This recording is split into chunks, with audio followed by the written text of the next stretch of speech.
সুনামগঞ্জে বিএসএফ কর্তৃক সম্প্রতি একজন বাংলাদেশী নাগরিকের হত্যার বিষয়টি উল্লেখ করে পররাষ্ট্র সচিব সীমান্তে হত্যার পুনরাবৃত্তি নিয়ে গভীর উদ্বেগ এবং হতাশা প্রকাশ করেন। তিনি এই হত্যাকাণ্ডের তীব্র নিন্দা জানান এবং ভারতীয় কর্তৃপক্ষকে এই ধরনের ঘটনার পুনরাবৃত্তি বন্ধ করতে এবং এই সমস্ত সীমান্ত হত্যাকাণ্ডের তদন্ত পরিচালনা এবং দোষীদের বিরুদ্ধে ব্যবস্থা নেওয়ার আহ্বান জানান। তিনি আরও উল্লেখ করেন যে এটি একটি গুরুতর উদ্বেগের বিষয় যে ভারতীয় কর্তৃপক্ষ বারবার প্রাণঘাতী কৌশল এবং হত্যা বন্ধ করার দৃঢ় প্রতিশ্রুতি দেওয়ার পরেও এই ধরনের হত্যাকাণ্ড অব্যাহত রয়েছে।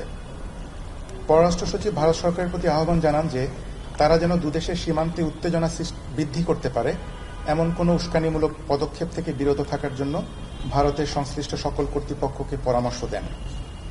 পররাষ্ট্র সচিব আরও উল্লেখ করেন, বাংলাদেশ বিশ্বাস করে যে সীমান্তে শান্তি ও স্থিতিশীলতা বজায় রাখার লক্ষ্যে এই ধরনের সমস্যাগুলো গঠনমূলক সংলাপের মাধ্যমে এবং বিদ্যমান দ্বিপাক্ষিক চুক্তি অনুসারে সমাধান করা উচিত। ধন্যবাদ।